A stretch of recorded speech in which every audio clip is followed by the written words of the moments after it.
Today is the 12th of March and I'm taking the ElliptiGO Arc 24, a new 24 speed elliptical bike, out for a 50-mile ride with Stuart Blofeld.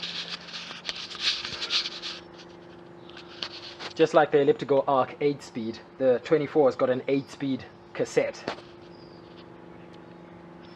But in addition, it also has a 3-speed SRAM hub. The hub and the derailleur are controlled independently. So the derailleur is controlled here. You've got the standard 8-speed controls, and the hub is controlled here. You've got standard 3-speed controls. They're completely independent. Other than that, the frame and everything else is the same as the ElliptiGO Arc 8-speed. It's just that this one comes fully kitted out. Mudguard, toe cages, etc. I've just put the bottle cages on and I'm almost late for the ride, so I got to blast down 10 miles in 40 minutes to meet Stu at the A5 if I'm to be on time. And yeah, I'm looking forward to this. I took this on a spin just a few days ago. I took it on an 18-mile ride and it was pretty good, but I didn't work it. But I'd like to see what it does over longer distances, and I'd like to get Stuart's perceptions as well. Another wet, awful day. Almost slipped on a drain cover with my front wheel just as I was setting off. What a disaster. That's the closest I've come to falling in my nearly 7 years of elliptical riding. So hopefully that's out of the way now. I am late to meet Stuart. I'm probably gonna get there 15 minutes late because I started late because of fitting the bottle cages. But don't they look lovely? Away we go. I'm using the grid roads because I gotta get there real quick. I can't use the cycle parts because I'm so late. But as you can see, the roads are pretty quiet. It's wet, but no wind, and it's not cold.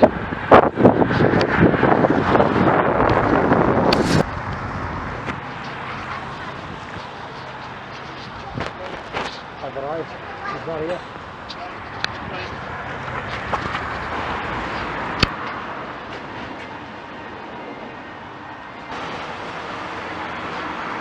I'm hoping I'm not at the wrong McDonald's. There are 2 on the A5. This is the furthest one, and I think he might have gone to the other one. We just had that up. Yeah. So if you know lots of area there, we could find a way to loop round and then either come back through your house or come back through this way and then you split off. What have I got to do? I've done 10, I've got to do at least another. I told Warren went and got as well. Yeah. Yeah. Perfect elliptical shoes. Exactly. No toe crunching, no cramp. Well, look at mine. Round on the front as well. You couldn't get more exactly in terms of shape. Exactly. But you want them roundish, you know, it's the way. So I mean, everyone knows there are 2 types of elliptical. There's an arc, and there's the long stride 11R, 8C, etc. The main difference being the short stride on the arc and a very high step. Even at its lowest, the arc step is higher than that one at its highest. On the 11R, you really increase the step height either at the crank, where you are at the maximum, or by moving your heel backwards. So the further back your heel goes, the higher the step. But it'll never be as high as the arc. And yeah, that pretty much demonstrates the motion. So other than that, I think we should now get in motion. I think we should. So that we don't cool down. Yes. Go quiet as soon as we hit the big hill. We're heading to Bow Brickhill. It's the biggest hill within a 35-mile radius of here. 800 meters, average 12% incline, maximum about 23%. So that'll be a good first test of the Arc 24. I've never been up that hill on the ElliptiGO Arc. I've done it on the ElliptiGO 11. I once did it 40 times in one day, but I've never done it on the Arc. So this will be the first test of the hill climbing. Let's see if it's any different from the 8-speed. Okay, we are on Church Street, Bow Brickhill, biggest hill in the area. I'm going up in gear 2. This, Tell me, how's the arc faring, guys? this spot's 20% and I'm feeling it. I'm going down to the lowest gear, but that's because I'm riding with one hand. Well, I'm in the second lowest. I really shouldn't be bothering with the film. I gotta get up here. I think we could get some slippage on here. So steep.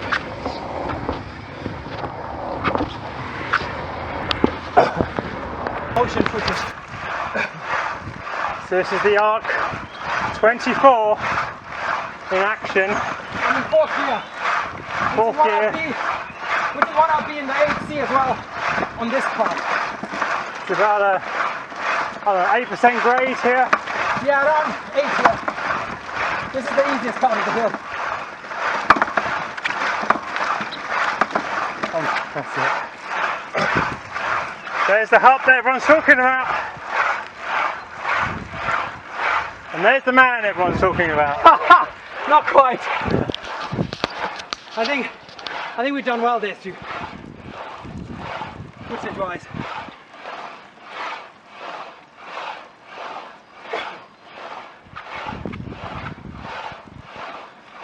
This is where I had that race with the guy on the carbon bike. Oh really? Up here? Yeah.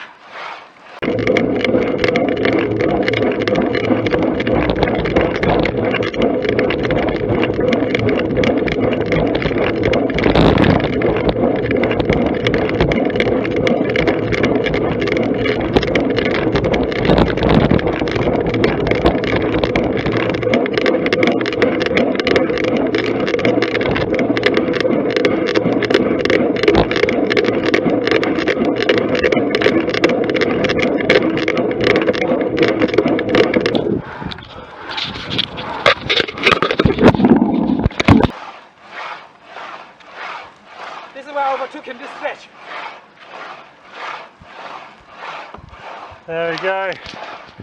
Woo. That was a nice climb actually. Haven't done that in a while. And if I just swing the camera around, this is the top of Bow Brickhill. This is our local playground. I think it's almost going to become like the mantelpiece of what matters. Yes, yes.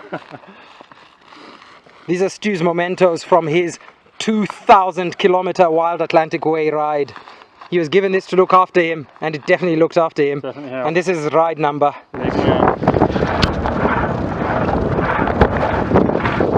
Okay, we swapped bikes.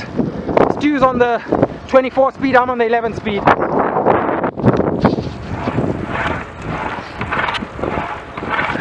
Doing a test of the high gearing down this long hill. See who runs out of gearing first.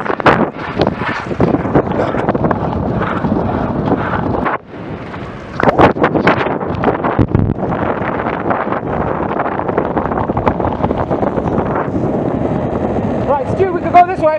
Slowly, slowly, really slowly. I'm taking more steps than Stuart here. We're cruising in top gear down a mild hill. Okay.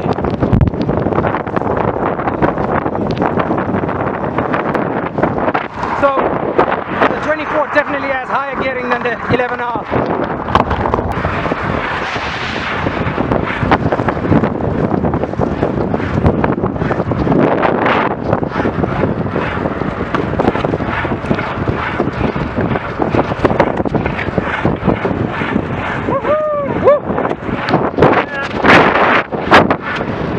Impressive sprint. That was a really impressive sprint. I think so. Yeah. Very smooth. It is. Mine makes more of a, my 8 makes more of a clunking. Yeah, that one is so smooth. I'm not sure why. Definitely a noticeable difference, isn't it? That one even feels smoother than my Arc 8. This is Woburn Safari Park. Thumbs up for the 24. Oh, good. I'm amazed at the lack of price differential between the 3 and the 24. Yes. I can't imagine many people not shelling out the extra $400 Yes. to have that much bigger range. Yeah. Which is, that's good marketing and pricing, I think. Not bad, is it? That's great. sprinting another big hill. This one's quite long. Yeah! A whole herd of deer, I don't know if you can see them.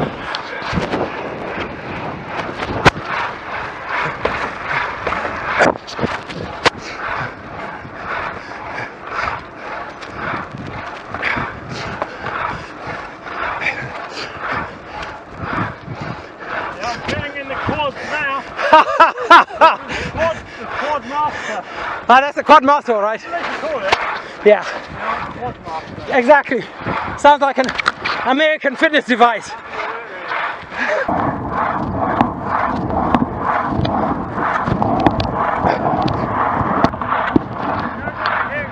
Okay. We were just discussing with Stuart that there seems to be less of a dead spot in the pedal stroke. There's no dead spot. It's absolutely enough. Stu says there's no dead spot, and we think that makes the pedaling a bit smoother, a bit more efficient, and also having the big gears allows you to move at lower cadence, which is the key to long distances on the ElliptiGO. So this bike is probably better, the Arc 24, for long distance than the Arc 8. Not better than the 11R, but definitely more viable for long distance than the Arc 8. It feels like he's not on an ElliptiGO Arc. Yeah, and actually I'm riding along here and I actually forgot I was on an Arc. Yeah. The stride is that comfortable, it's so natural.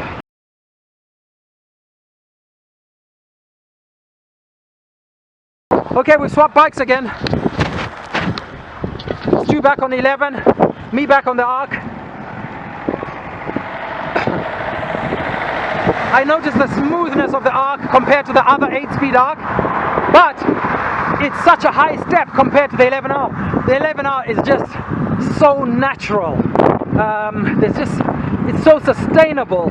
That pedal stroke is the most beautiful pedal stroke I think possible on a bike of any type. The Arc is smooth, but it's a bike. It's more a bike, but it's beautiful as well for training. It asks to be pushed hard. It really does. It asks you to kill your thighs on it. But that's what it's about. Yeah, it's empowering. And there's not someone saying, well, actually, you've got to carry on, you haven't got time. That's all we're ever doing. Yeah. You know, I don't mind that at all. I like pressure, but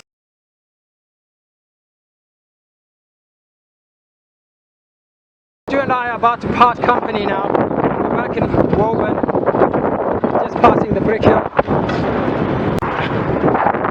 We're powering down the hills on the Arc 24. You can actually go down a 15% hill and have loads of resistance in top gear. And as you can see, it's much easier to ride with one hand. You're not a match for 11. Let's get that guy.